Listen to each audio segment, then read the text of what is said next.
but there's a process.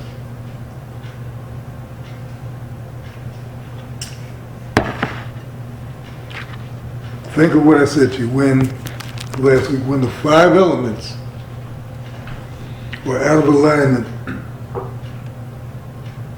death comes about. I may not have said it exactly in that way, but that's where I was going with it. When the elements are out of alignment, when the elements are out of alignment, you catch a cold. When the elements are out of alignment, you have a headache. When the elements are out of alignment, you have an upset stomach. When the elements increase in the disalignment, you have heart trouble, heart failure. You have strokes, you have aneurysms. When the elements are out of alignment. Now, if it's your karma to suffer one of those illnesses, then that's what you're going to suffer. But there are times when one merely needs to apply the methods of self-resuscitation, which will realign the 5 elements. The essence of what I teach deals with those 5 elements. But if there's a disconnect, if there is not a diligent effort to grasp every word and every principle and know how to apply them systematically, then what I'm presenting is not going to be helpful. It's not going to be helpful. It's like giving your car an overhaul and failure to adjust just one spark plug. Just one. You're not going to have good performance because all the elements will not be aligned. Let's just look at the principle. We don't have to get emotional about it. It's not a black thing, white thing, Asian thing. It's a universal principle. If the elements are not in alignment, you will not get the performance required. And when we speak of the 5 elements, the first that one must encounter is the mind element. That's why, as I listed weeks ago and illustrated the 5 elements, the first one you see is the mind, it's consciousness. What can take place without consciousness? We know in the formation of the universe, where we have been shown that there is a movement of consciousness in great space that causes elements to come together, which brings light forth. It begins with consciousness. Consciousness. So anything we endeavor to achieve must be based on a clarified consciousness. And part of that clarity is knowing what I truly am and what I am not. If I seek a position of leadership in an area where I'm not qualified, I'm going to cause chaos. And so many of us live with an idea or with a sense of entitlement to positions and power without having done the work. For me, it's position of work and responsibility. What many consider to be, self-achieved power. We have to know who we are. Daily self-assessment. That's what one of my teachers told me. He said at the end of every day, of every week, every month, every year, every 10 years, you assess yourself. Do you do it daily, weekly, monthly, yearly, and in 5 or 10 year blocks, increments, I should say? How much did I develop in a day? How much in a week? How much in a month? How much in a year? How much in a half decade? How much in a decade? Constant self-assessment. But we don't understand that to be a requirement for growth. We must be as diligent as about self-assessment as some of us are about our religions. Because as you practice religion, are you assessing self? What do I really know about God? I know what I've been told. What do I really know? What do I know about my connection to God? I know what I've been told, and some stuff comes out of my mouth. But what do I really know? Do I call upon the God force when I'm in trouble and need help? And do I forget the God force when everything's going well? Man, everything's chill. It's good. I ain't got no problems.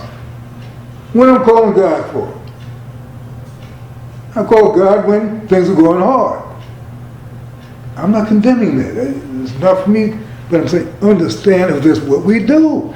If I only call the Butu when I have a problem, say, man, Baba, I wonder if he really cares about us. Because when things are good, nobody hears from him. But if there's a jam, man, our phones, our devices just blowing up. And we know people like that.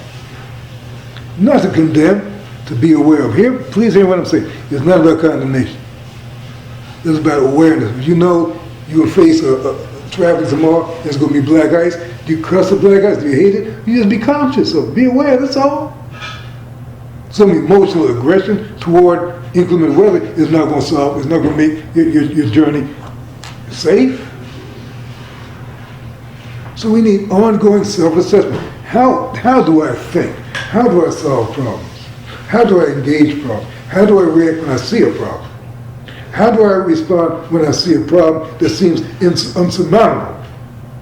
How do I respond? Do I see the pattern? That's very, very important. It's very important. I mean, we're right now in the midst of people vying to be Super Bowl champion. And you see how teams are being assessed, and players are being assessed, and coaches, offensive, defensive coordinator, how they're being assessed, how the officials are being assessed, how the game is being assessed. And because of those assessments, we see improvements and protocols that strengthen the game. Why we don't live that way? I'm investigating the passing of my son in the way that I do because I have to develop a protocol. What protocol? Where brilliant young brothers don't cut themselves off from their support system because they feel they have to do it themselves in order to be a man. I'm not speaking about him directly or anybody, but we know there's that part of the mix. We know that. Man, if they think for 1 second I'm not a man, then my stock drops. I'm not. Why we live like that? Man, I can't let nobody see me upset. I can't let nobody know I have some concern. I can't let nobody see a tear in my eye. Then stay uptight and destroy yourself. That's your option. There's stuff we brothers got to get past. Really. Stuff we got to get past. If we're going to be able to do this. The reason we've not been able to do it because we haven't gotten past those things. You want to be the tough guy, rolling with the lover and all that BS. I'm saying it's BS because that's not the root of life. Those are the fringes. But to be a brother that can be dependent upon, a sister that can be dependent upon, that's what's important to me. Because that's the only thing that's going to make the difference. Who can stand in the gap? That place which requires someone to be steadfast and attentive. That's what I'm talking about. That place. Whether it's a street corner, or going to somebody's assistance, or as Dr. Ian, making sure that the people are healthy, All that standing in the gap. The sister cooking these beautiful meals, standing in the gap. We have to appreciate those who stand in the gap. The common folk who work every day. Because that's the strength. Because if we cut ourselves off, we disconnect from that, then we lose everything. But we lose that sense of selflessness which binds us. See, if I'm selfish, then I'm only dealing with me. If I'm selfless, we'll have some understanding of that, then I function with you in a way that doesn't take away, but it adds to, and then we all grow stronger. That's what I'm talking about.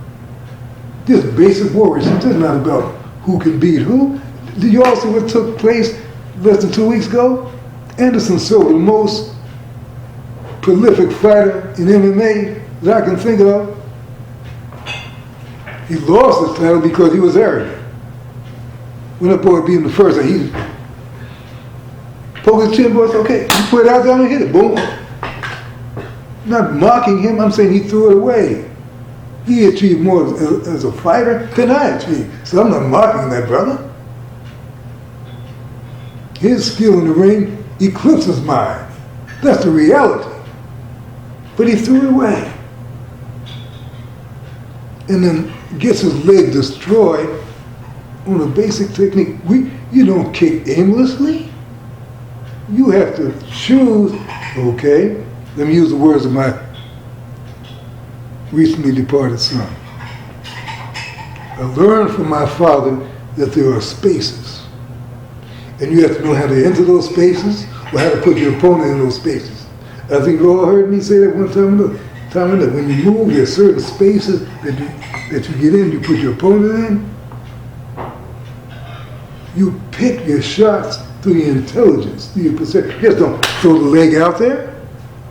Because he threw his leg out there, and a basic thing in Bondo, he checked it with, his opponent checked it with a kick. Said his foot was turned on a 90-degree angle. Because his desire and his sense of self told him, man, I can do whatever. I'm going to be all right.